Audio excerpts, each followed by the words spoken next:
So, what drew you to Parkland, and in particular, your character, Abraham Zapruder? Well, I'm interested in American history, and I've always been interested in this event in particular, and so I was very aware of who he was, but I knew nothing about him. But so there was something kind of cool in the idea of playing him, because he's such a strangely anonymous figure, but but so important. And then when I found out about him, I was like, oh well, this is a very interesting man to play. Right. It's funny that you say that because I thought much the same thing. We've heard for years about the Zapruder film, Yeah. and it takes on this heightened sense of awareness way beyond the man. Totally. And I didn't know anything about the man. No, neither did I. Until this movie. Yeah. And it was, quite a revelation to sort of see how he felt and what he went through. Yeah. Did you do anything in particular to prepare for the role or researching him beyond Yeah, what I was mean, on the there's page? stuff, there's sort of basic biographical facts about him that are, most of them were in the movie, so it's like I gleaned all those just from the text, and then there's footage of him, and that was really useful, I mean, there's interesting footage of him from two different periods of time, the day of the assassination and 3 years later, which were very interesting to watch, and just see him physically and hear his voice was very interesting, and I had a contact through the director, Peter Landesman, with the family, because I didn't really want to get in their faces. They have enough. They've dealt with enough. And so I met them later, and they were very nice. But Peter picked up some interesting things that he would tell me from them. He'd say, oh, they talked about how much he liked to tell jokes, how much he liked music and stuff like that. I was like, that's interesting. So. Did you feel that, in the movie we get a sense of I had never really thought about the extreme weight that was on his shoulders of having taken Neither that did I, film. really. I know. And did you get a sense of,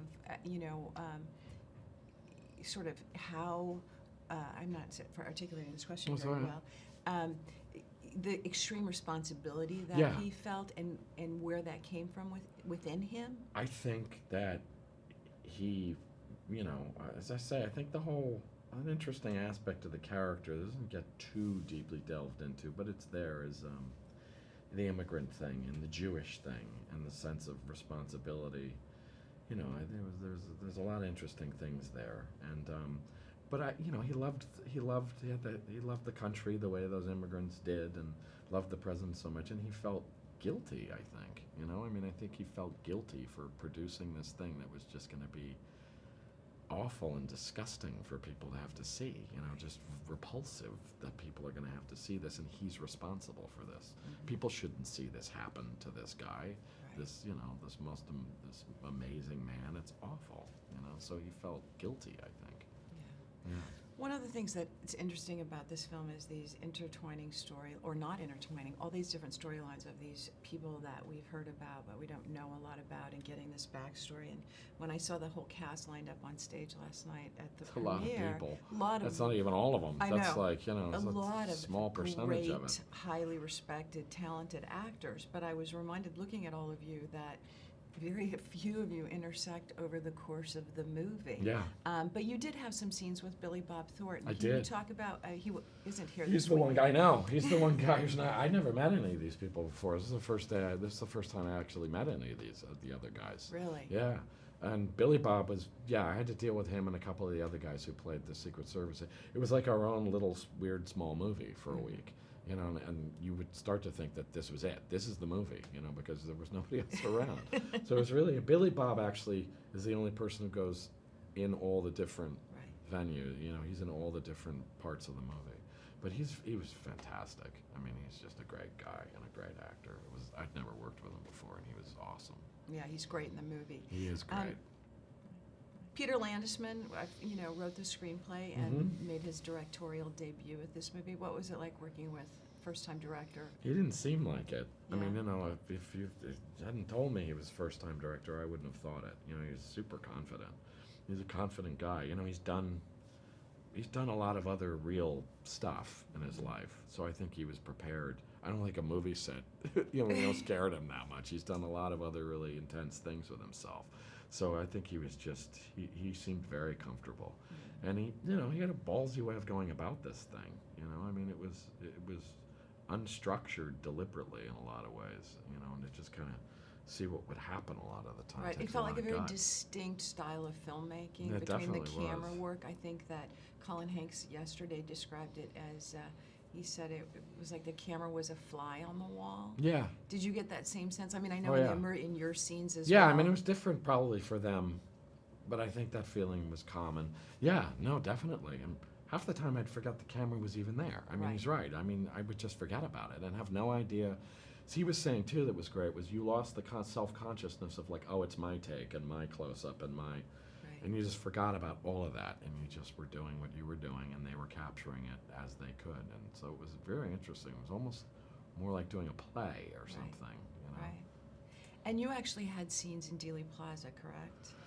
Yeah, one day we shot in Dealey Plaza. Yeah, Did the that first have day. emotional resonance with you? It was odd. It was very strange. I mean, I've been there before and found it an incredibly strange place.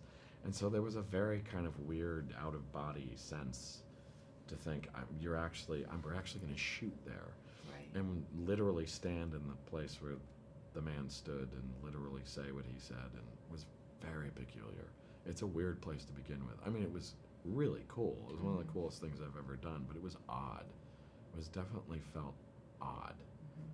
Did you get any sense of the people of Dallas, and I mean, were they aware of what you were doing when you were shooting Well, that day? I mean, there were tourists there Right. that morning, and I don't imagine they thought they were going to see some guy running around dressed like Abraham Zapruder, like Right. screaming Right. with a camera. Because it's you such know? an emotional scene. Yeah, but I think that must have been. I know that I would stop occasionally and realize that there were people sort of standing around watching who were tourists who come to Dealey Plaza, and now they're like, Right. "What the hell are we seeing? Right. What is going on over there?" You know, because it was a small little skeleton crew of stuff. It wasn't a big thing. It was just weird, very weird.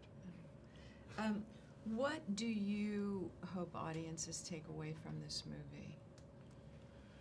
You know, I guess it's just that it's easy to lose sight with when you make things about a historical event like this. You know, all the kind of deep human detail of it, and that's mostly what it is. Especially with this, all the conspiracy stuff kind of flattens it out. Mm-hmm. It just turns it into a kind of weird game that you can play, you know, and then you lose sight. All the characters become paper dolls, two-dimensional. They're nothing. They don't matter. You just move them around in this game and try and figure out what's going on. And I feel like this actually completely fills it out again. They're real people, and you know, it gives you back all the actual depth of it. It's deep, and it was mostly made up of these poor suckers who had to muddle through the day. Right. You know.